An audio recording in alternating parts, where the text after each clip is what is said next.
ನಿಮ್ಮ ಹಳೆಯ ಒಡವೆನ ಅಧಿಕ ಬೆಲೆಗೆ ಮಾರಬೇಕೆ?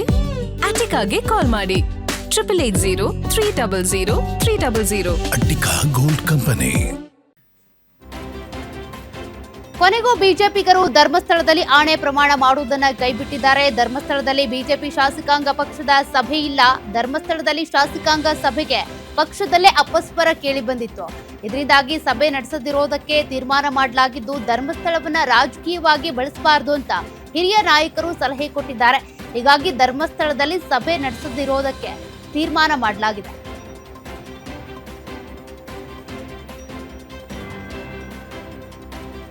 ಪರಿಷತ್ ಫೈಟ್ನಲ್ಲಿ ಜೆಡಿಎಸ್ ಶಾಸಕರ ಕ್ರಾಸ್ ವೋಟಿಂಗ್ ಪ್ರಕರಣಕ್ಕೆ ಸ್ವಪಕ್ಷ ಶಾಸಕರು ಕ್ರಾಸ್ ವೋಟಿಂಗ್ಗೆ ಮಂಡ್ಯ ಜಿಲ್ಲೆಯ ಕೆಆರ್ಪೇಟೆ ಶಾಸಕ ಎಚ್.ಡಿ. ಮಂಜು ಆಕ್ರೋಶ ವ್ಯಕ್ತಪಡಿಸಿದ್ದಾರೆ. ಕ್ರಾಸ್ ವೋಟಿಂಗ್ ಮಾಡಿ ಪಕ್ಷಕ್ಕೆ ಕುಮಾರಣ್ಣ ಕುಟುಂಬಕ್ಕೆ ವಿಷ ಹಾಕುವ ಕೆಲಸ ಮಾಡಿದ್ದಾರೆ.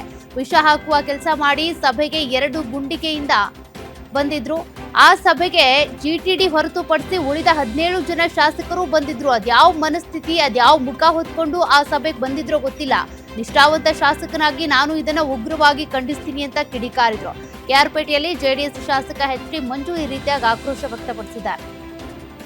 ವಿಷ ಕೆಲಸ ಮಾಡಿ ಒಬ್ಬ ಪ್ರಾಮಾಣಿಕ ಜೆಡಿಎಸ್ ಪಕ್ಷದ ಕಾರ್ಯಕರ್ತನಾಗಿ ಮೊದಲನೇ ಬಾರಿ ಒಬ್ಬ ಸಾಮಾನ್ಯ ಶಾಸಕನಾಗಿ ಹೇಳೋದಿಷ್ಟೇ, ಕ್ರಾಸ್ ವೋಟ್ ಮಾಡಿದಂಥವರು ಜೆಡಿಎಸ್ ಪಕ್ಷಕ್ಕೆ ಕುಮಾರಣ್ಣಗಲ್ಲ, ಅವರ ಮಕ್ಕಳಿಗೆ ಅವ್ರ ಕುಟುಂಬಕ್ಕೆ ವಿಷ ಆಗ್ತಂತ ಕೆಲಸ ಮಾಡಿದ್ದಾರೆ. ಆದರೂ ಸಹ ವಿಷ ಕೆಲಸ ಮಾಡಿ 2 ಗುಂಡಿಗೆಯಿಂದ ಬಂದು ಆ ಮೀಟಿಂಗಲ್ಲಿ ಭಾಗವಹಿಸಿದರು. ಅದು ಯಾವ ಮನಸ್ಥಿತಿ, ಯಾವ ಮುಖ ಹೊತ್ಕೊಂಡು ಆ ಮೀಟಿಂಗ್ಗೆ ಬಂದಿದ್ರೋ ಗೊತ್ತಿಲ್ಲ. ಯಾರು ಮಾಡೋರಂತ ಗೊತ್ತಿಲ್ಲ, ಮಾಡಿದಂಥವ್ರು ಅಲ್ಲಿ ಬಂದಿದ್ದು ಅಂತ ಗೊತ್ತಿಲ್ಲ. ಅಲ್ಲಿ 17 ಜನ ಶಾಸಕರು ನಾವಿದ್ದೋ, 17 ಜನ ಶಾಸಕರು ಆ ಮೀಟಿಂಗ್ನಲ್ಲಿ ಭಾಗವಹಿಸಿದ್ದೋ.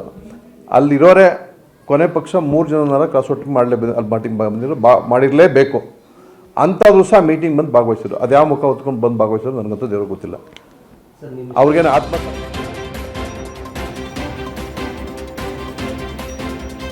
ಗೃಹಲಕ್ಷ್ಮಿ ಯೋಜನೆಯಲ್ಲಿ ಮಹಾಲೋಪ ಆಗಿದೆ. ಒಂದೇ ಖಾತೆಗೆ ಸಾವಿರಾರು ಫಲಾನುಭವಿಗಳ ಹೆಸರು ಬಂದಿದ್ದು, ಸಿಎಜಿ ವರದಿಯಲ್ಲಿ ಗೃಹಲಕ್ಷ್ಮಿ ಯೋಜನೆಯ ಲೋಪ ಉಲ್ಲೇಖಿಸಲಾಗಿದೆ. ಒಂದೇ ಬ್ಯಾಂಕ್ ಖಾತೆಯನ್ನ ಹಲವು ಫಲಾನುಭವಿಗಳು ಬಳಸಿರೋದು ಬೆಳಕಿಗೆ ಬಂದಿದ್ದು, 19,020 ಫಲಾನುಭವಿಗಳಿಗೆ ಒಂದೇ ಬ್ಯಾಂಕ್ ಖಾತೆ ಇದೆಯಂತೆ. 8,995 ಖಾತೆಗಳಿಗೆ ಸುಮಾರು 1.80 ಕೋಟಿ ಪದೇ ಪದೇ ಜಮೆಯಾಗಿದೆ.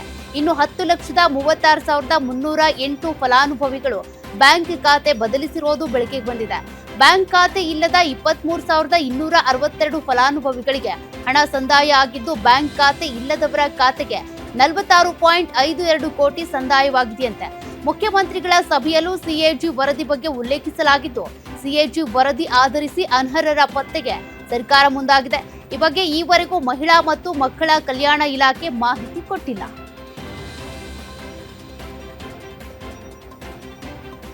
ಬೆಂಗಳೂರು ರಸ್ತೆ ಗುಂಡಿಗಳ ಬಗ್ಗೆ ಬೆಂಗಳೂರು ನಗರಾಭಿವೃದ್ಧಿ ಸಚಿವ ಕೃಷ್ಣ ಬೈರೇಗೌಡ ಅಸಮಾಧಾನ ವ್ಯಕ್ತಪಡಿಸಿದ್ದಾರೆ. ಕಾರ್ನಲ್ಲಿ ಹೋಗುವಾಗ ಗರಂ ಆಗಿ ಅಧಿಕಾರಿಗಳಿಗೆ ತಾಕೀತು ಮಾಡಿದ್ದಾರೆ. ರಸ್ತೆ ಗುಂಡಿಗಳನ್ನ ಶೀಘ್ರವೇ ಮುಚ್ಚಿ ಆ ಸ್ಪಾಟ್ ಮಾಡಬೇಕು. ಇನ್ನು ರಸ್ತೆ 4 ಮೀಟರ್ಗಿಂತ ಕಡಿಮೆ ಅಗಲ ಇದ್ರೂ ಸೆಂಟರ್ ಮಾರ್ಕಿಂಗ್ ಮಾಡಲೇಬೇಕು. ನಾವು ಮಾಡೋ ರಸ್ತೆಗಳು ಕನಿಷ್ಠ 20 ರಿಂದ 30 ವರ್ಷ ಬಾಳಿಕೆ ಬರಬೇಕು. ಬೆಂಗಳೂರಿನ ರಸ್ತೆಗಳು ಇನ್ನಾದ್ರೂ ಗುಣಮಟ್ಟದಿಂದ ಕೂಡಿರಬೇಕು ಅಂತ ಸೂಚನೆ ಕೊಟ್ಟಿದ್ದಾರೆ. ನಿಮ್ಮ IRC ಬುಕ್ ಅಲ್ಲಿ ಇದೆಯೋ ಕೈಪಿಡಿಯಲ್ಲಿ ಇದೆಯೋ ಗೊತ್ತಿಲ್ಲ, ಯಾರು ಹೇಳ್ತಾರೆ ಗೊತ್ತಿಲ್ಲ. ಇದು ಏನ್ ಕಾಮನ್ ಸೆನ್ಸ್ ಅಂತ ನನ್ಗೆ ಗೊತ್ತಿಲ್ಲ. ಒಂದು ರಸ್ತೆ ಮಾಡಿದ್ರೆ ಎಡ್ಜಸ್ ಅಲ್ಲಿ ಮಾತ್ರ ಲೇನ್ ಮಾರ್ಕಿಂಗ್ ಮಾಡ್ತಾರೆ. ಇಲ್ಲಿ ಹಂಗಾದ್ರೆ ಏನು, 2 ಬದಿ ಮಧ್ಯ ಲೆಫ್ಟ್ ಅಲ್ಲಿ ರೈಟ್ ಹೋಗ್ಬಹುದು, ರೈಟ್ ವೆಹಿಕಲ್ ಲೆಫ್ಟ್ ಲೇನ್ ಅಲ್ಲಿ ಹೋಗ್ಬಹುದು. ಏನು ಲೇನ್ ಡಿಮಾರ್ಕೇಶನ್ ಇರೋದಿಲ್ಲ. ಎಂಡ್ ಅಲ್ಲಿ ಮಾತ್ರ ಏನು ಲೇನ್ ಮಾರ್ಕಿಂಗ್ ಮಾಡ್ತಾರೆ. ಸೆಂಟರ್ ಅಲ್ಲಿ ಲೆಫ್ಟ್ ರೈಟ್ ಅಂತ ಡಿವಿಷನ್ ಮಾಡೋದಿಕ್ಕೆ ಲೇನ್ ಮಾರ್ಕಿಂಗೇ ಮಾಡೋದಿಲ್ಲ. ಅದು ಯಾವ ಲಾಜಿಕ್ ಇದೆ ಇದರಲ್ಲಿ ಗೊತ್ತಿಲ್ಲ. ನಾನು ಇದನ್ನ 10 ವರ್ಷದಿಂದ ನನ್ನ ಕ್ಷೇತ್ರದಲ್ಲಿ ಹೇಳ್ತಾ ಇದ್ದೀನಿ, ಮತ್ತೆ ಅದೇ ಮಾಡ್ತಾರೆ. ದಿನ ಬೆಳಿಗ್ಗೆ ಎದ್ದು ಇದೇ ಮಾಡ್ತಾರೆ. ನಾನೊಂದು 1000 ಸತಿ ಹೇಳಿರ್ಬೋದು. ಆದ್ರೂ ಅಲ್ಲಿ ಕೆಲಸ ಮಾಡೋವಾಗ ಎಷ್ಟು ನಮ್ಮ ಇಂಜಿನಿಯರ್ಗಳು ತಲೆ ಅಪ್ಲೈ ಮಾಡೋದಿಲ್ಲ, ಎಷ್ಟು ಬ್ರೈನ್ ಡೆಡ್ ಆಗಿದೆ ಅಂದ್ರೆ, ನಾನು 1000 ಬಾರಿ ಹೇಳಿದ್ರು ಕೂಡ ಹೋಗ್ಬಿಟ್ಟು ಎಡ್ಜ್ ಅಲ್ಲಿ 2 ಎಡ್ಜ್ ಅಲ್ಲಿ ವೈಟ್ ಲೈನ್ ಮಾರ್ಕಿಂಗ್ ಮಾಡ್ತಾರೆ ಬಿಟ್ರೆ.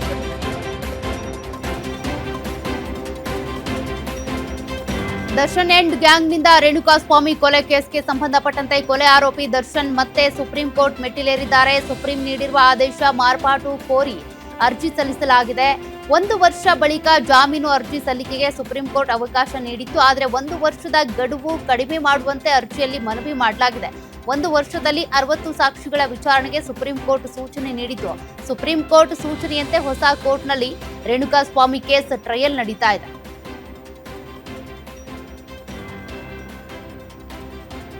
ದಾವಣಗೆರೆಯ ಹರಿಹರ ಪೀಠದ ವಚನಾನಂದ ಸ್ವಾಮೀಜಿ ವಿರುದ್ಧದ ಪೋಕ್ಸೋ ಪ್ರಕರಣಕ್ಕೆ ಸಂಬಂಧಪಟ್ಟಂತೆ ವಚನಾನಂದ ಶ್ರೀ ಜಾಮೀನು ಪ್ರಶ್ನಿಸಿದ್ದ ಅರ್ಜಿ ವಿಚಾರಣೆಯನ್ನ ಹೈಕೋರ್ಟ್ ಜೂನ್ 25ಕ್ಕೆ ಮುಂದೂಡಿದೆ. ವಚನಾನಂದ ಶ್ರೀಗಳ ನಿರೀಕ್ಷಣಾ ಜಾಮೀನು ಪ್ರಶ್ನಿಸಿ ಬಾಲಕನ ತಾಯಿ ಅರ್ಜಿ ಸಲ್ಲಿಸಿದ್ರು.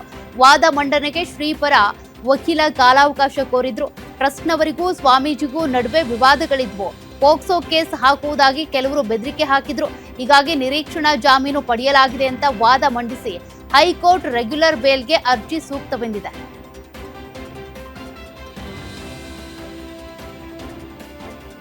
ರಾಜ್ಯದ ಹಲವೆಡೆ ಮುಂಗಾರು ಕೈಕೊಟ್ಟ ಹಿನ್ನೆಲೆ ಹಾವೇರಿ ಜಿಲ್ಲೆಯಲ್ಲಿ ರೈತರು ಕಂಗಾಲಾಗಿದ್ದಾರೆ. ಮಳೆ ಸಂಬಂಧ ರೈತರು ದೇವರ ಮೊರೆ ಹೋಗಿದ್ದು ಮಳೆಗಾಗಿ ವಿಶೇಷ ಪ್ರಾರ್ಥನೆ ಮಾಡಿದ್ದಾರೆ. ಹಾವೇರಿ ನಗರದಾದ್ಯಂತ ದ್ಯಾಮವ್ವ ದೇವಿ, ವೀರಭದ್ರೇಶ್ವರ ದೇವರ ಮೂರ್ತಿ ಮೆರವಣಿಗೆ ಮಾಡಿದ್ದಾರೆ.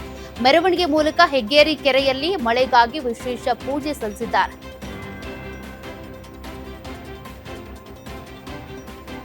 ಕಳೆದ ವಾರ ಸಂಪೂರ್ಣವಾಗಿ ಕೈಕೊಟ್ಟಿದ್ದ ಮುಂಗಾರು ಮಳೆ ಇದೀಗ ಮತ್ತೆ ಚುರುಕುಗೊಂಡಿದೆ. ಹವಾಮಾನ ಇಲಾಖೆಯ ಮುನ್ಸೂಚನೆ ಪ್ರಕಾರ ಈ ವಾರ ರಾಜ್ಯದಾದ್ಯಂತ ಮಳೆ ಅಬ್ಬರಿಸಲಿದ್ದು, ಹಲವು ಜಿಲ್ಲೆಗಳಿಗೆ ಯೆಲ್ಲೋ ಅಲರ್ಟ್, ಆರೆಂಜ್ ಅಲರ್ಟ್ ಅನ್ನು ಘೋಷಣೆ ಮಾಡಲಾಗಿದೆ.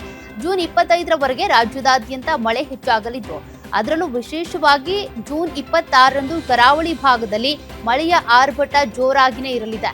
ಇನ್ನು ಕೊಡಗು, ಹಾಸನ ಹಾಗೂ ಚಿಕ್ಕಮಗಳೂರು ಜಿಲ್ಲೆ ಹಾಗೂ ಕರಾವಳಿ ಜಿಲ್ಲೆಗಳಿಗೆ ಹೊಂದಿಕೊಂಡ ಪ್ರದೇಶಗಳಲ್ಲಿ ಅಲ್ಲಲ್ಲಿ ಉತ್ತಮ ಮಳೆಯ ಮುನ್ಸೂಚನೆ ಇದ್ದು, ಉಳಿದ ಭಾಗಗಳಲ್ಲಿ ಅಲ್ಲಲ್ಲಿ ಸಾಮಾನ್ಯ ಮಳೆಯ ಸಾಧ್ಯತೆಗಳಿವೆ. ಇನ್ನು ಶಿವಮೊಗ್ಗ ಜಿಲ್ಲೆಯಲ್ಲಿ ಅಲ್ಲಲ್ಲಿ ಮೋಡ ಅಥವಾ ತುಂತುರು ಮಳೆಯ ಮುನ್ಸೂಚನೆ ಇದೆ. ರಾಜ್ಯದ ಮಲೆನಾಡು ಜಿಲ್ಲೆಗಳಲ್ಲಿ ಜೂನ್ 27ರಿಂದ ಮುಂಗಾರು ಸ್ವಲ್ಪ ಚುರುಕಾಗುವ ಲಕ್ಷಣಗಳಿದ್ದು, ಅಲ್ಲಿಯ ತನಕ ಸಾಮಾನ್ಯ ಮಳೆ ಮುಂದುವರಿಯಲಿದೆ. ರಾತ್ರೋರಾತ್ರಿ ಕಿಡಿಗೇಡಿಗಳು 550ಕ್ಕೂ ಹೆಚ್ಚು ಅಡಕೆ ಗಿಡಗಳನ್ನು ಧ್ವಂಸ ಮಾಡಿದ ಘಟನೆ ಚಿಕ್ಕಬಳ್ಳಾಪುರ ತಾಲೂಕಿನ ದಾಸರನಹಳ್ಳಿ ಗ್ರಾಮದಲ್ಲಿ ನಡೆದಿದೆ. ರೈತ ಹನುಮಂತನಿಗೆ ಸೇರಿದ ತೋಟದಲ್ಲಿ ಅಡಕೆ ಗಿಡಗಳನ್ನು ಕಿಡಿಗೇಡಿಗಳು ನಾಶಪಡಿಸಿದ್ದಾರೆ. ಸುಮಾರು 15 ಲಕ್ಷ ರೂಪಾಯಿ ಬಂಡವಾಳ ಹಾಕಿ ಅಡಕೆ ಬೆಳೆ ಬೆಳೆಯಲಾಗಿತ್ತು.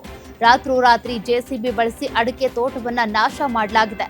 ಅಲ್ಲದೆ ಜಮೀನಿನ ಕಲ್ಲು ಕಂಬಗಳನ್ನು ಕಿತ್ತೆಸೆದು ದಾಂಧಲೆ ಮಾಡಿಬಿಟ್ಟಿದ್ದಾರೆ. ಗ್ರಾಮದ ಮುದ್ದು ಕೃಷ್ಣಪ್ಪ ಹಾಗೂ ಆತನ ಕುಟುಂಬಸ್ಥರ ಮೇಲೆ ಶಂಕೆ ವ್ಯಕ್ತವಾಗಿದ್ದು, ಘಟನಾ ಸ್ಥಳಕ್ಕೆ ಪೇರಸಂದ್ರ ಪೊಲೀಸರು ಭೇಟಿ ನೀಡಿ ಪರಿಶೀಲಿಸಿದ್ದಾರೆ. ಈ ಸಂಬಂಧ ಪೇರಸಂದ್ರ ಪೊಲೀಸ್ ಠಾಣಾ ವ್ಯಾಪ್ತಿಯಲ್ಲಿ ಕೇಸ್ ದಾಖಲಾಗಿದೆ.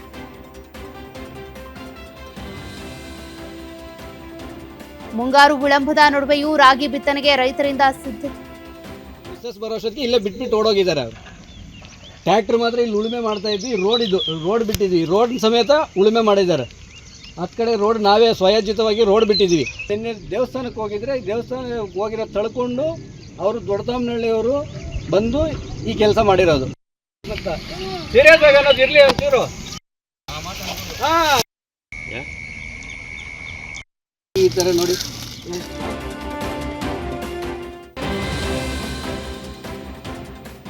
ಮುಂಗಾರು ವಿಳಂಬದ ನಡುವೆನೂ ರಾಗಿ ಬಿತ್ತನೆಗೆ ರೈತರಿಂದ ಸಿದ್ಧತೆ ನಡೆದಿದ್ದು, ಗೊಬ್ಬರ ಖರೀದಿಗೆ ಹಾಸನ ಜಿಲ್ಲೆ ಹಿರಿಸಾವೆಯಲ್ಲಿ ರೈತರು ಸಾಲುಗಟ್ಟಿ ನಿಂತಿದ್ದಾರೆ. ಬೆಳಗ್ಗೆ 8 ಗಂಟೆಯಿಂದ ರೈತರು ಗೊಬ್ಬರಕ್ಕಾಗಿ ಕಾಯ್ತಾ ಇದ್ದು, ಕೇವಲ 1 ಗಂಟೆಯಲ್ಲೇ ಗೊಬ್ಬರ ಸಂಪೂರ್ಣ ಖಾಲಿಯಾಗಿದೆ. ಇನ್ನು ಗೊಬ್ಬರ ಇಲ್ಲದೆ ಕೆಲ ರೈತರು ವಾಪಸ್ಸಾದರೂ ಗೊಬ್ಬರ ಮಾರಾಟ ಮಾಡುವ ಅಂಗಡಿಯಲ್ಲಿ ಯೂರಿಯಾ ಜೊತೆ ನ್ಯಾನೋ ಯೂರಿಯಾ ಕಡ್ಡಾಯವಾಗಿ ಕೊಳ್ಳಬೇಕಿದೆ. ಆದರೆ ನ್ಯಾನೋ ಯೂರಿಯಾ ದುಬಾರಿ ಅಂತ ರೈತರು ಅಭಿಪ್ರಾಯ ವ್ಯಕ್ತಪಡಿಸಿದ್ದಾರೆ. ಸಮರ್ಪಕವಾಗಿ ಗೊಬ್ಬರ ಮಾರಾಟ ಮಾಡುವಂತೆ ರೈತರು ಆಗ್ರಹಿಸಿದ್ದಾರೆ.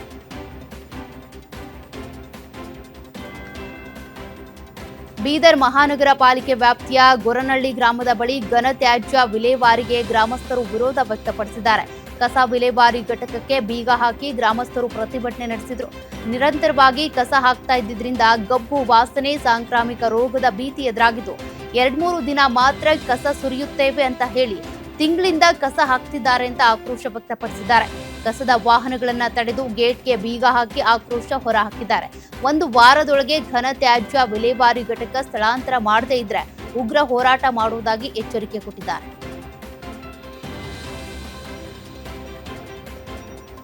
ಬಳ್ಳಾರಿಯಲ್ಲಿ ಬೆಳ್ಳಂ ಬೆಳಗ್ಗೆ ಲೋಕಾಯುಕ್ತ ಅಧಿಕಾರಿಗಳು ದಾಳಿ ನಡೆಸಿ ಭ್ರಷ್ಟ ಅಧಿಕಾರಿಗಳಿಗೆ ಬಿಸಿ ಮುಟ್ಟಿಸಿದ್ದಾರೆ. ಅಕ್ರಮ ಆಸ್ತಿ ಗಳಿಕೆ ಆರೋಪದ ಹಿನ್ನೆಲೆ ಸಿರುಗುಪ್ಪದ ಆರ್ಡಿಪಿಆರ್ ಇಲಾಖೆಯ ಎಡಬ್ಲ್ಇ ಮನೆ ಮೇಲೆ ದಾಳಿ ನಡೆಸಿದ ಲೋಕಾಯುಕ್ತ ಅಧಿಕಾರಿಗಳು ದಾಖಲೆ ಪರಿಶೀಲನೆ ಮಾಡಿದರು. ಲೋಕಾಯುಕ್ತ ಎಸ್ಪಿ ವಾಸುದೇವ ನೇತೃತ್ವದಲ್ಲಿ ಸಿರುಗುಪ್ಪ ಕಚೇರಿ, ಬಳ್ಳಾರಿಯ ಹನುಮಾನ್ ನಗರದ ನಿವಾಸ ಮತ್ತು ಕುಡುತಿನಿ ಪಟ್ಟಣದ ನಿವಾಸ ಸೇರಿ 3 ಕಡೆ ದಾಳಿ ನಡೆಸಿದರು.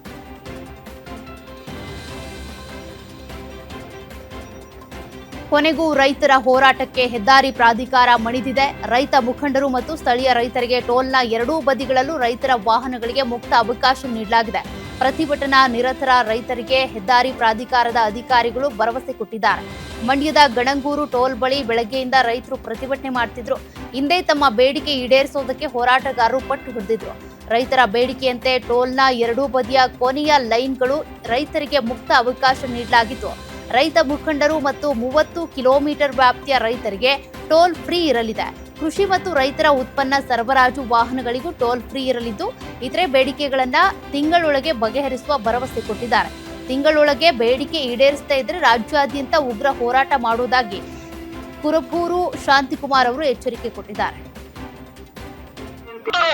ಏನು ಸರ್ ಇದು ಟೋಲ್ ಸಂಗ್ರಹ ಅಂತ ಹೇಳ್ಕೊಂಡು ಜನರ ಮೇಲೆ ಗೂಂಡಾಗಿರಿ ಮಾಡ್ತಾ ಇದ್ದಾರೆ, ಗದಪ್ರಹಾರ ಮಾಡ್ತಾ ಇದ್ದಾರೆ, ಕಾನೂನು ಬಾಹಿರುವ ಚಟುವಟಿಕೆ ನಡೀತಾ ಇದೆ, ಮತ್ತು ಅಲ್ಲೇ ಮಾಡ್ತಾರೆ, ಪೊಲೀಸ್ ಕೇಸ್ ಬುಕ್ ಮಾಡಿಸ್ತಾರೆ. ನಾವೆಲ್ಲ ನೋಡ್ತಾ ಇದ್ದೀವಿ. ಇದರ ವಿರುದ್ಧವಾಗಿ ನಮ್ಮ ಹೋರಾಟ. ಈಗ ರೈತರ ವಾಹನಗಳಿಗೆ ಉಚಿತವಾಗಿ ಬಿಡಬೇಕು ಅಂತಕ್ಕಂಥದ್ದು ನಮ್ಮ ಒತ್ತಾಯ. ಕೆಲವು ಕಡೆ ಬಿಡ್ತಾ ಇದ್ದಾರೆ, ಕೆಲವು ಕಡೆ ಬಿಡ್ತಾ ಇಲ್ಲ. ಅದರಿಂದ ಇಲ್ಲೂ ಕೂಡ ರೈತರ ಎಲ್ಲ ತರಕಾರಿ, ಹಣ್ಣು, ಎಲ್ಲ ಉತ್ಪನ್ನಗಳ ಒಂದು ವಿಚಾರದಲ್ಲಿ ಫ್ರೀಯಾಗಿ ಬಿಡಬೇಕು ಅಂತಕ್ಕಂಥದ್ದು ನಮ್ಮ ಉದ್ದೇಶ ಒತ್ತಾಯ. ಅದೇ ರೀತಿ ಇವತ್ತು ಹೋರಾಟ ಮಾಡ್ತಾ ಇದ್ದೀವಿ. ರಾಷ್ಟ್ರೀಯ ಹೆದ್ದಾರಿ ಪ್ರಾಧಿಕಾರದವ್ರು ಬಂದಿದ್ದಾರೆ, ಅವ್ರ ಜೊತೆ ಮಾತುಕತೆ ಆಡ್ತಾ ಇದ್ದೀವಿ. ಅವ್ರು ಏನು ಹೇಳ್ತಾರೆ ಮುಂದೆ ನಿರ್ಧಾರ ಮಾಡ್ತೀವಿ.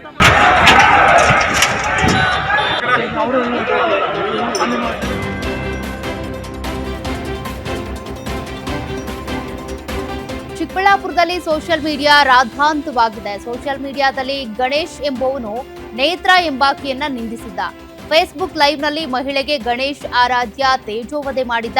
ಅರ್ಚಕರ ಸಂಘದ ವಿಚಾರಕ್ಕೆ ಸೋಷಿಯಲ್ ಮೀಡಿಯಾ ರಗಳೆ ಶುರುವಾಗಿತ್ತು. ಚಿಕ್ಕಬಳ್ಳಾಪುರ ನಗರದ ಬಜಾರ್ ರಸ್ತೆಯಲ್ಲಿ ಗಣೇಶ್ ಆರಾಧ್ಯ ಮೇಲೆ ನೇತ್ರ ಮತ್ತು ಫ್ಯಾಮಿಲಿಯಿಂದ ಅಟ್ಯಾಕ್ ನಡೆದಿದೆ.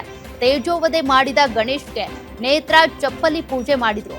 ಬಳಿಕ ಗಣೇಶ್ ಪತ್ನಿ ಆರಾಧ್ಯ ಮೇಲೂ ಕೂಡ ನೇತ್ರ ಚಪ್ಪಲಿಯಿಂದ ಹಲ್ಲೆ ಮಾಡಿದ್ರು. ಈ ವೇಳೆ ಇಬ್ಬರ ಜಗಳ ಬಿಡಿಸೋದಕ್ಕೆ ಪೊಲೀಸರು ಹರಸಾಹಸ ಪಟ್ಟಿದ್ದಾರೆ.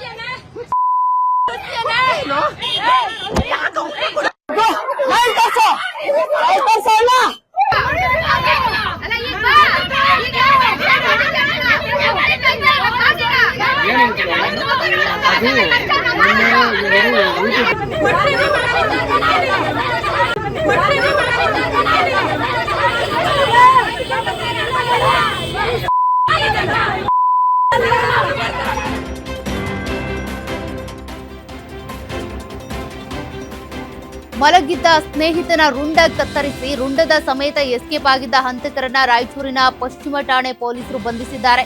24 ವರ್ಷದ ತಿರುಪತಿ ಕೊಲೆಯಾದ ಯುವಕನಾಗಿದ್ದು, ಸ್ನೇಹಿತರಾದ ಆವೇಶ್ ಹಾಗೂ ರಾಜು ಬಂಧಿತ ಆರೋಪಿಗಳಾಗಿದ್ದಾರೆ. ಜೂನ್ 19ನೇ ತಾರೀಕು ಕುಲುಸುಂಬೆ ಕಾಲೋನಿಯಲ್ಲಿ ಕೊಲೆ ನಡೆದಿದ್ದು, 2 ದಿನ ರುಂಡವಿಲ್ಲದ ಮೃತದೇಹ ಅನಾಥವಾಗಿ ಬಿದ್ದಿತ್ತು. ಮೃತನ ಮನೆಯಿಂದ ದುರ್ವಾಸನೆ ಬಂದ ಹಿನ್ನೆಲೆ ಈಗ ಕೊಲೆ ರಹಸ್ಯ ಏನಿದೆ ಬಯಲಾಗಿದೆ. ಆರೋಪಿಗಳ ಮನೆ ಹಿಂಭಾಗದಲ್ಲಿ ರುಂಡ ಪತ್ತೆಯಾಗಿದ್ದು, ಆವೇಶ್ನ ಮೊಬೈಲ್ ಕಿತ್ಕೊಂಡು ತಿರುಪತಿ ಧಮ್ಕಿ ಹಾಕಿದ್ದ. ಆರೋಪಿಗಳ ಗಾರೆ ಕೆಲಸದ ಸಲಾಕೆಗಳನ್ನು ತಿರುಪತಿ ತೆಗೆದುಕೊಂಡಿದ್ದ. ಇದೇ ಕೋಪಕ್ಕೆ ತಿರುಪತಿ ಕತ್ತು ಕತ್ತರಿಸಿ ರಣಭೀಕರವಾಗಿ ಹತ್ಯೆ ಮಾಡಿದ್ದಾರೆ. ಈ ಸಂಬಂಧ ಪಶ್ಚಿಮ ಠಾಣೆಯಲ್ಲಿ ಪ್ರಕರಣ ದಾಖಲಾಗಿದ್ದು ತನಿಖೆ ಮುಂದುವರೆದಿದೆ.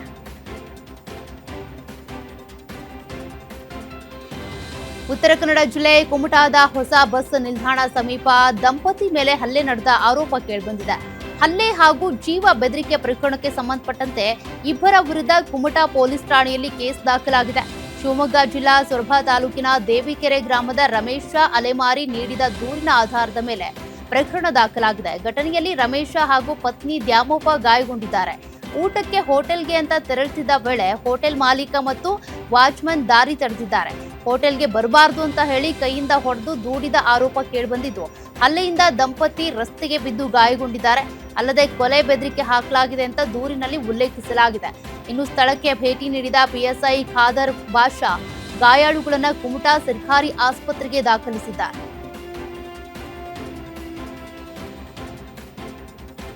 ಆರ್ಟಿಒ ಅಧಿಕಾರಿಗೆ ಕೊಲೆ ಬೆದರಿಕೆ ಸಂಬಂಧ 3 ದಲ್ಲಾಳಿಗಳ ವಿರುದ್ಧ ರಾಜಾಜಿನಗರ ಪೊಲೀಸ್ ಠಾಣೆಯಲ್ಲಿ ಎಫ್ಐಆರ್ ದಾಖಲಾಗಿದೆ. ಆರ್ಟಿಒ ಅಧಿಕಾರಿಗೆ ಅವಾಚ್ಯ ಶಬ್ದಗಳಿಂದ ನಿಂದಿಸಿ ಕೊಲೆ ಬೆದರಿಕೆ ಹಾಕಿದ ಆರೋಪ ಹಾಗೂ ಜನರಿಗೆ ಕೆಲಸ ಮಾಡಿಕೊಡೋದಾಗಿ ನಂಬಿಸಿ ಹಣ ಪಡೆದು ವಂಚನೆ ಮಾಡುತ್ತಿದ್ದ ಆರೋಪ ಹಿನ್ನೆಲೆ ದಲ್ಲಾಳಿಗಳಾದ ರಾಜು, ಚೇತನ್ ಮತ್ತು ಚರಣ್ ವಿರುದ್ಧ ಕೇಸ್ ದಾಖಲಾಗಿದೆ. ಆರೋಪಿಗಳ ವಿರುದ್ಧ ಆರ್ಟಿಒ, ಜನಸ್ಪಂದನ ಹಾಗೂ ಕಚೇರಿಗೆ ಹಲವು ದೂರುಗಳು ಬಂದಿದ್ವು. ಇನ್ನು ಕಚೇರಿ ಸಿಬ್ಬಂದಿಗೂ ಆರೋಪಿಗಳು ಧಮಕಿ ಹಾಕಿದ್ದು, ತಲೆಮರೆಸಿಕೊಂಡಿರುವ ಆರೋಪಿಗಳಿಗಾಗಿ ರಾಜಾಜಿನಗರ ಪೊಲೀಸರಿಂದ ಶೋಧ ಮುಂದುವರೆದಿದೆ. ಕೆಎಸ್ಆರ್ಟಿಸಿ ಬಸ್ನಲ್ಲಿ ಅಸಭ್ಯ ವರ್ತನೆ ಆರೋಪ ಹಿನ್ನೆಲೆ ಮಹಿಳೆ ಜೊತೆ ಅನುಚಿತ ವರ್ತನೆ ಮಾಡಿದ್ದ ವ್ಯಕ್ತಿಗೆ ಧರ್ಮದೇಟು ಬಿದ್ದಿದೆ. ಕುಣಿಗಲ್ ಬೆಂಗಳೂರು ಮಾರ್ಗದ ಸೋಲೂರು ಬಳಿ ಬಸ್ನಲ್ಲೇ ಮಹಿಳೆ ಹಾಗೂ ಪತಿ ಆರೋಪಿಗೆ ಥಳಿಸಿದ್ದಾರೆ. ಬಳಿಕ ರಸ್ತೆ ಮಧ್ಯೆ ಇಳಿದು ಆರೋಪಿ ಪರಾರಿಯಾಗಿದ್ದಾನೆ. ಈ ಘಟನೆ ಪ್ರಯಾಣಿಕರ ಮೊಬೈಲ್ನಲ್ಲಿ ಸೆರೆಯಾಗಿದ್ದು, ಅಸಭ್ಯ ವರ್ತನೆಗೆ ಪ್ರಯಾಣಿಕರು ಆಕ್ರೋಶ ವ್ಯಕ್ತಪಡಿಸಿದ್ದಾರೆ.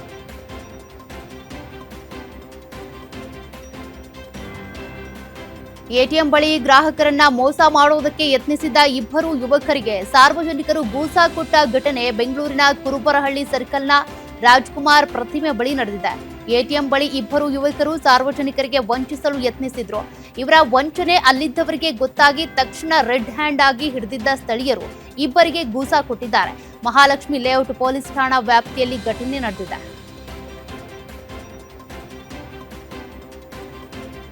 ಮೈಸೂರಿನಲ್ಲಿ ಒಂದೇ ಕುಟುಂಬದವರು 3 ಆತ್ಮಹತ್ಯೆ ಮಾಡಿಕೊಂಡಂತ ಪ್ರಕರಣಕ್ಕೆ ಸಂಬಂಧಪಟ್ಟಂತೆ ಆರೋಪಿ ಉಲ್ಲಾಸ್ ಗೌಡನನ್ನ ಪೊಲೀಸರು ಬಂಧಿಸಿದ್ದಾರೆ. ಟಿ ನರಸೀಪುರ ತಾಲೂಕಿನ ಹಳೆ ಕೆಂಪಯ್ಯನಹುಂಡಿ ಗ್ರಾಮದಲ್ಲಿ ಉಲ್ಲಾಸ್ ಗೌಡ ಕಿರುಕುಳದಿಂದ ಒಂದೇ ಕುಟುಂಬದ 3 ಆತ್ಮಹತ್ಯೆ ಮಾಡಿಕೊಂಡಿದ್ರು. ಘಟನೆ ಬಳಿಕ ಉಲ್ಲಾಸ್ ಗೌಡ ತಲೆಮರೆಸಿಕೊಂಡಿದ್ದ. ಇನ್ನು ಆರೋಪಿ ಬಂಧನಕ್ಕೆ ಎಸ್ಪಿ ವಿಶೇಷ ತಂಡ ರಚಿಸಿದ್ರು.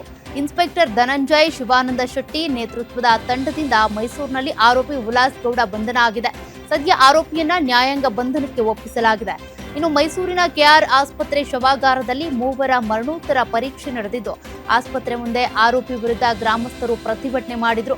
ಆರೋಪಿಗೆ ಶಿಕ್ಷೆ ಆಗಬೇಕು ಅಂತ ಆಗ್ರಹಿಸಿದ್ರು. ಬಳಿಕ 3 ಮೃತದೇಹಗಳನ್ನ ಕೊಂಡೊಯ್ದಿದ್ದಾರೆ. ಪೊಲೀಸರ ಸಮ್ಮುಖದಲ್ಲಿ ಆಂಬ್ಯುಲೆನ್ಸ್ ಮೂಲಕ ಮೃತದೇಹಗಳನ್ನ ರವಾನೆ ಮಾಡಲಾಗಿದೆ.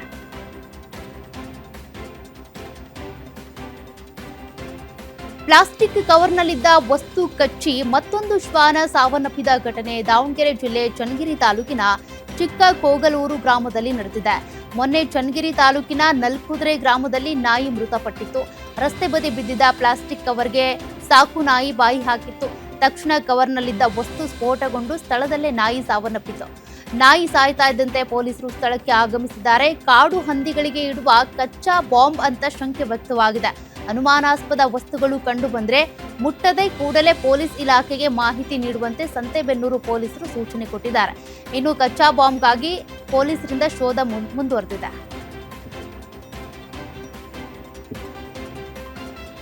ಪಿಜಿ ಮುಂದೆ ಕುಡಿಬೇಡಿ ಎಂದಿದ್ದಕ್ಕೆ ಮಾಲೀಕ ಕೊಲೆಯಾದ ಘಟನೆ ಬೆಂಗಳೂರಿನ ರಾಮಮೂರ್ತಿ ನಗರದಲ್ಲಿ ನಡೆದಿದೆ. 40 ವರ್ಷದ ಮಾಧವ್ ಮೆಟ್ಟಿ ಕೊಲೆಯಾದ ವ್ಯಕ್ತಿಯಾಗಿದ್ದು, ಬ್ಯಾಟ್ನಿಂದ ಹೊಡೆದು ಇಬ್ಬರು ಕೊಂದು ಹಾಕಿದ್ದಾರೆ. ಕಸ್ತೂರಬಾ ನಗರದಲ್ಲಿ ಮೃತ ಮಾಧವ್ ಪಿಜಿ ನಡೆಸ್ತಾ ಇದ್ದ. ಪಿಜಿ ಮುಂದೆ ಕುಡಿದು ಆರೋಪಿಗಳು ಮಾತಾಡ್ಕೊಳ್ತಾ ಇದ್ರು. ಈ ವೇಳೆ ಪ್ರಶ್ನೆ ಮಾಡಿದ್ದ ಪಿಜಿ ಮಾಲೀಕನ ಜೊತೆ ಗಲಾಟೆ ಮಾಡಿ ಬ್ಯಾಟ್ನಿಂದ ಹೊಡೆದು ಆರೋಪಿಗಳು ಎಸ್ಕೇಪ್ ಆಗಿದ್ದಾರೆ. ನಂತರ ಮಾಧವ್ ಮೆಟ್ಲಿಯನ್ನ ಆಸ್ಪತ್ರೆಗೆ ದಾಖಲಿಸಿದ್ರು ಕೂಡ ಚಿಕಿತ್ಸೆ ಫಲಕಾರಿಯಾಗದೆ ಪಿಜಿ ಮಾಲೀಕ ಮಾಧವ್ ಮೆಟ್ಲಿ ಸಾವನ್ನಪ್ಪಿದ್ದಾರೆ. ಸದ್ಯ ಆರೋಪಿಗಳನ್ನ ಬಂಧಿಸಿ ಪೊಲೀಸರು ತನಿಖೆ ನಡೆಸುತ್ತಿದ್ದಾರೆ.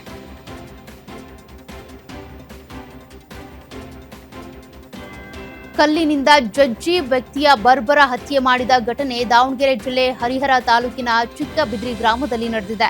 40 ವರ್ಷದ ಶಿವಪ್ಪ ಕೊಲೆಯಾದ ವ್ಯಕ್ತಿಯಾಗಿದ್ದು, ಜಮೀನು ಕೆಲಸ ಮಾಡಿಕೊಂಡು ಜೀವನ ಸಾಗಿಸ್ತಾ ಇದ್ರು. ಇನ್ನು ಮನೆಯ ಹಿಂದೆ ರಕ್ತಸಿಕ್ತವಾಗಿ ಬಿದ್ದಿದ್ದ ಶಿವಪ್ಪನನ್ನ ನೋಡಿದ ಗ್ರಾಮಸ್ಥರು ಕೂಡಲೇ ಪೊಲೀಸರಿಗೆ ಮಾಹಿತಿ ನೀಡಿದ್ರು. ಸ್ಥಳಕ್ಕೆ ಸೋಕೋ ಟೀಮ್, ಬೆರಳಚ್ಚು ತಜ್ಞರು ಹಾಗೂ ಶ್ವಾನದಳ ಭೇಟಿ ನೀಡಿ ಪರಿಶೀಲನೆ ನಡೆಸಿದ್ದು, ಕೊಲೆಯ ಬಗ್ಗೆ ಹರಿಹರ ಗ್ರಾಮಾಂತರ ಠಾಣೆ ಪೊಲೀಸರು ತನಿಖೆ ನಡೆಸಿದ್ದಾರೆ.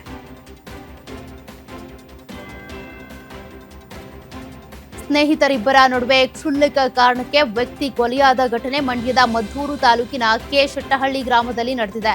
35 ವರ್ಷದ ಗಣೇಶ್ ಕೊಲೆಯಾದ ವ್ಯಕ್ತಿಯಾಗಿದ್ದು, ಈತನ ಸ್ನೇಹಿತ ಜಯಚಂದ್ರ ಕೊಲೆ ಮಾಡಿ ಪರಾರಿಯಾಗಿದ್ದಾನೆ. ನಿನ್ನೆ ರಾತ್ರಿ ಇಬ್ಬರು ಮದ್ಯ ಸೇವನೆ ಮಾಡಿ ಕ್ಷುಲ್ಲಕ ಕಾರಣಕ್ಕೆ ಗಲಾಟೆ ಮಾಡಿಕೊಂಡಿದ್ರು. ಗಲಾಟೆ ವೇಳೆ ಗಣೇಶನ ಮೇಲೆ ಸ್ನೇಹಿತ ಜಯಚಂದ್ರ ಮಾರಣಾಂತಿಕ ಹಲ್ಲೆ ನಡೆಸಿ ಪರಾರಿಯಾಗಿದ್ದ. ರಕ್ತದ ಮಡುವಿನಲ್ಲಿ ಬಿದ್ದಿದ್ದ ಗಣೇಶ್ನನ್ನ ಆಸ್ಪತ್ರೆಗೆ ದಾಖಲಿಸಿ ಚಿಕಿತ್ಸೆ ನೀಡಿದ್ರು. ಚಿಕಿತ್ಸೆ ಫಲಕಾರಿಯಾಗದೆ ಮೃತಪಟ್ಟಿದ್ದಾನೆ. ಇನ್ನು ಸ್ಥಳಕ್ಕೆ ಎಸ್ಪಿ ಶೋಭಾರಾಣಿ ಭೇಟಿ ನೀಡಿ ಪರಿಶೀಲನೆ ನಡೆಸಿದ್ರು. ಕೆಎಂ ದೊಡ್ಡಿ ಪೊಲೀಸ್ ಠಾಣಾ ವ್ಯಾಪ್ತಿಯಲ್ಲಿ ಪ್ರಕರಣ ನಡೆದಿದ್ದು ಕಂಪ್ಲೇಂಟ್ ದಾಖಲಾಗಿದೆ.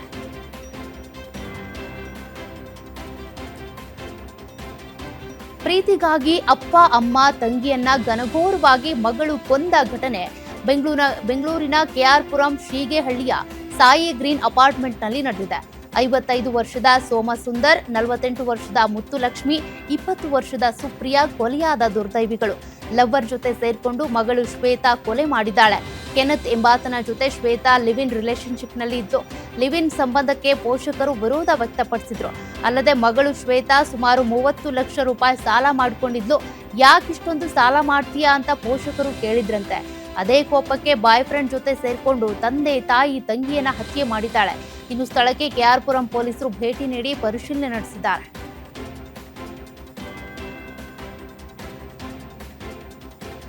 ಬೆಂಗಳೂರಿನ ಸಂಪಿಗೆಹಳ್ಳಿಯಲ್ಲೊಂದು ಕರುಳು ಹಿಂಡುವ ಘಟನೆ ನಡೆದಿದೆ. ಮಕ್ಕಳಿಂದ ಅಸಡ್ಡೆ ಹಿನ್ನೆಲೆ ಪತ್ನಿಯನ್ನ ಕೊಂದು ತಾನೂ ಆತ್ಮಹತ್ಯೆಗೆ ಶರಣಾಗಿರುವಂತಹ ಘಟನೆ ನಡೆದಿದೆ. 77 ವರ್ಷದ ವೃದ್ಧೆ ಸುಮಿತ್ರಾ ಪ್ರಸಾದ್ ಕೊಲೆಗೈದು 83 ವರ್ಷದ ವೃದ್ಧ ಶಿವಾನಂದಂ ಪ್ರಸಾದ್ ಆತ್ಮಹತ್ಯೆ ಮಾಡಿಕೊಂಡಿದ್ದಾರೆ.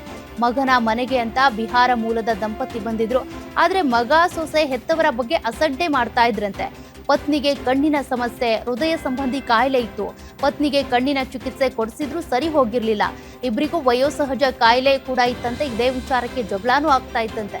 ಒಂದ್ ಕಡೆ ಮಕ್ಕಳ ಅಸಡ್ಡೆ, ಇನ್ನೊಂದ್ ಕಡೆ ಅನಾರೋಗ್ಯದಿಂದ ಬೇಸತ್ತು ಮಲಗಿದ್ದಾಗ ಪತ್ನಿಯನ್ನ ಉಸಿರುಗಟ್ಟಿಸಿ ಶಿವಾನಂದಂ ಕೊಲೆ ಮಾಡಿ ಬಳಿಕ ತಾನೂ ಆತ್ಮಹತ್ಯೆ ಮಾಡಿಕೊಂಡಿದ್ದಾರೆ.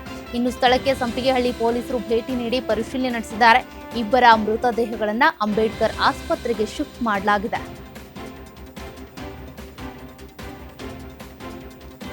ಎಣ್ಣೆ ಮತ್ತಲ್ಲಿ ಮಗನ ಜೊತೆ ಸೇರಿ ವೃದ್ಧ ತಾಯಿಯನ್ನೇ ಮಹಿಳೆ ಕೊಂದ ಘಟನೆ ಕೆಂಗೇರಿ ಪೊಲೀಸ್ ಠಾಣಾ ವ್ಯಾಪ್ತಿಯಲ್ಲಿ ಸುಭಾಷ್ ನಗರದಲ್ಲಿ ನಡೆದಿದೆ. 75 ವರ್ಷದ ಜಯಮ್ಮ ಕೊಲೆಯಾದ ವೃದ್ಧೆಯಾಗಿದ್ದು, ಮಗ ವಿಕಾಸ್ ಜೊತೆ ಸೇರಿ ಭಾಗ್ಯಲಕ್ಷ್ಮಿ ಕೊಲೆ ಮಾಡಿದ್ದಾಳೆ. ಕುಡಿತಕ್ಕೆ ಕೊಲೆಯಾದ ಮಹಿಳೆ ಫ್ಯಾಮಿಲಿ ಅಡಿಕ್ಟ್ ಆಗಿತ್ತಂತೆ.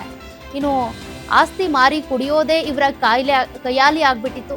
ಮೊನ್ನೆ ಇದೇ ವಿಚಾರಕ್ಕೆ ತಾಯಿ ಮಗಳ ಮಧ್ಯೆ ಜಗಳ ಕೂಡ ಆಗಿತ್ತಂತೆ. ಆಸ್ತಿ ಮಾರಿ ಕುಡಿತೀಯಾ ಅಂತ ಭಾಗ್ಯಲಕ್ಷ್ಮಿ ಜಗಳ ತೆಗೆದಿದ್ರು.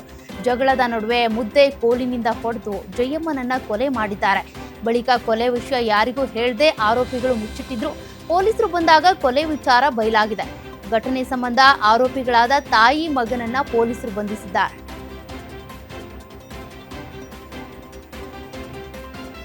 ಮಾಜಿ ಸಿಎಂ ಸ್ಟಾಲಿನ್ಗೆ ಸಿಎಂ ವಿಜಯ್ ಕೌಂಟರ್ ಕೊಟ್ಟಿದ್ದಾರೆ. ಸ್ಟಾಲಿನ್ ಸ್ಟೈಲ್ನಲ್ಲೇ ಮಿಮಿಕ್ರಿ ಮಾಡಿ ವಿಧಾನಸಭೆಯಲ್ಲೇ ತಿರುಗೇಟು ಕೊಟ್ಟಿದ್ದಾರೆ. ರಾಜ್ಯಪಾಲರ ಭಾಷಣದ ಮೇಲಿನ ಸಿಎಂ ವಂದನಾ ನಿರ್ಣಯದ ವೇಳೆ ಡಿಎಂಕೆಯ ಪಾರ್ಟಿ ಫಂಡ್ ಬಗ್ಗೆ ಸಿಎಂ ವಿಜಯ್ ಭಾಷಣಕ್ಕೆ ಡಿಎಂಕೆ ಶಾಸಕರು ಅಡ್ಡಿಪಡಿಸ್ತಾ ಇದ್ರು. ರಾಜಕೀಯ ಅವಕಾಶವಾದಿ ಟಿವಿಕೆ ಅಂತ ಡಿಎಂಕೆ ಶಾಸಕರು ಆರೋಪ ಮಾಡಿದ್ರು. ಡಿಎಂಕೆ ಆರೋಪಕ್ಕೆ ತನ್ನದೇ ಶೈಲಿಯಲ್ಲಿ ವಿಜಯ್ ಉತ್ತರ ಕೊಟ್ಟಿದ್ದಾರೆ. ಈ ವೇಳೆ ಸ್ಪೀಕರ್ ಅನುಮತಿ ಪಡೆದು ಸ್ಟಾಲಿನ್ ಸ್ಟೈಲ್ನಲ್ಲೇ ವಿಜಯ್ ಉತ್ತರ ಕೊಟ್ಟಿದ್ದಾರೆ. ಇನ್ನು ವಿಜಯ್ ಕೌಂಟರ್ ಕೊಡ್ತಿದ್ದಂತೆ ಡಿಎಂಕೆ ಶಾಸಕರು ಸಭಾತ್ಯಾಗ ಮಾಡಿದರು.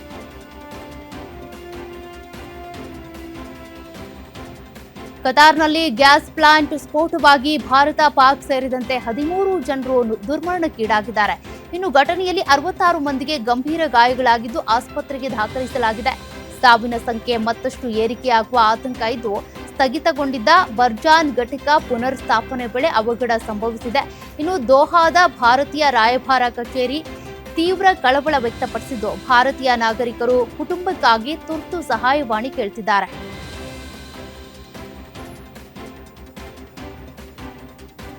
ಇರಾನ್ ಮೇಲೆ ಹೇರಿದ್ದ ತೈಲ ನಿರ್ಬಂಧವನ್ನು ಅಮೆರಿಕ ತೆರವು ಮಾಡಿದೆ. ಪೆಟ್ರೋಲಿಯಂ ಕಚ್ಚಾ ತೈಲ ಮಾರಾಟಕ್ಕೆ ಇರಾನ್ಗೆ ಅಮೆರಿಕ ಅನುಮತಿ ನೀಡಿದ್ದು, ಇರಾನ್ ಮೇಲೆ ಹೇರಲಾಗಿದ್ದ ಎಲ್ಲಾ ರೀತಿಯ ನಿರ್ಬಂಧವನ್ನು ತೆರವು ಮಾಡಲಾಗಿದೆ.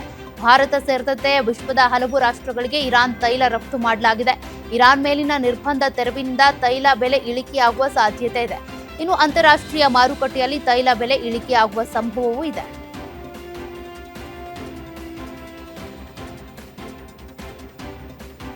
ನವಿಲುಗರಿ ಧರಿಸಿ ಡ್ಯಾನ್ಸ್ ಮಾಡಿದ್ದ ಮಾಜಿ ಬಿಗ್ ಬಾಸ್ ಸ್ಪರ್ಧಿ ನಿವೇದಿತಾ ಕಿಶನ್ ಬಿಳಗಲಿ ಅರಣ್ಯ ಇಲಾಖೆ ನೋಟಿಸ್ ಕೊಟ್ಟಿತು. ನೋಟಿಸ್ ಪಡೆದು ನಿವೇದಿತಾ ಮತ್ತು ಕಿಶನ್ ವಿಚಾರಣೆಗೆ ಹಾಜರಾಗಿದ್ದಾರೆ. ಮಲ್ಲೇಶ್ವರಂನ ಅರಣ್ಯ ಇಲಾಖೆಯ ಕೇಂದ್ರ ಕಚೇರಿಯಲ್ಲಿ ಇಬ್ಬರ ವಿಚಾರಣೆ ನಡೆದಿದ್ದು, ನವಿಲುಗರಿಗಳನ್ನ ಎಲ್ಲಿಂದ ತಂದಿದ್ರು, ಕೊಟ್ಟಿದ್ಯಾರು ಎಂಬ ಬಗ್ಗೆ ಅಧಿಕಾರಿಗಳು ಮಾಹಿತಿ ಕೇಳಿದ್ದಾರೆ. ಮಾಹಿತಿ ಆಧರಿಸಿ ನವಿಲುಗರಿ ಪಡೆದಿದ್ದ ಸ್ಥಳಗಳ ಮೇಲೆ ಅರಣ್ಯಾಧಿಕಾರಿಗಳು ದಾಳಿ ನಡೆಸಿದ್ರು. ಇನ್ನು ಎಸಿಎಫ್ ಉಮಾ ನೇತೃತ್ವದಲ್ಲಿ ನಿವೇದಿತಾ ಮತ್ತು ಕಿಶನ್ ವಿಚಾರಣೆ ನಡೆದಿದ್ದು, ಸದ್ಯ ಹೇಳಿಕೆ ನೀಡಿ ನಿವೇದಿತಾ ಗೌಡ, ಕಿಶನ್ ಬಿಳಗಲಿ ತೆರಳಿದ್ದಾರೆ. ಮತ್ತೆ ವಿಚಾರಣೆಗೆ ಕರೆದಾಗ ಬನ್ನಿ ಅಂತೇಳಿ ಅರಣ್ಯಾಧಿಕಾರಿಗಳು ಸೂಚನೆ ಕೊಟ್ಟಿದ್ದಾರೆ. ತಮಿಳುನಾಡು ಸಿಎಂ ವಿಜಯನ್ ತ್ರಿಷಾ ಅನ್ಫಾಲೋ ಮಾಡಿದ್ದಾರೆ. ವಿಜಯ್ ಬರ್ತ್ಡೇಗೂ ಸೋಷಿಯಲ್ ಮೀಡಿಯಾದಲ್ಲಿ ತ್ರಿಷಾ ವಿಶ್ ಮಾಡಲಿಲ್ಲ. ಪ್ರತಿ ವರ್ಷ ವಿಜಯ್ ಹುಟ್ಟುಹಬ್ಬಕ್ಕೆ ತಮ್ಮದೇ ಸ್ಟೈಲ್ನಲ್ಲಿ ತ್ರಿಷಾ ಶುಭ ಕೋರ್ತಾ ಇದ್ರು. ಈ ಬಾರಿ ಶುಭ ಕೋರದೆ ತ್ರಿಷಾ ಕೃಷ್ಣ ಮೌನಕ್ಕೆ ಶರಣಾಗಿದ್ದಾರೆ. ವಿಜಯ್ ಅವರ ಇನ್ಸ್ಟಾಗ್ರಾಂನಲ್ಲಿ ತ್ರಿಷಾ ಅನ್ಫಾಲೋ ಮಾಡಿದ್ದಾರೆ. ಈ ಬೆಳವಣಿಗೆ ಬ್ರೇಕಪ್ ಆಗಿದ್ಯಾ ಎಂಬ ಚರ್ಚೆಯನ್ನು ಹುಟ್ಟಾಕ್ಬಿಟ್ಟಿದೆ.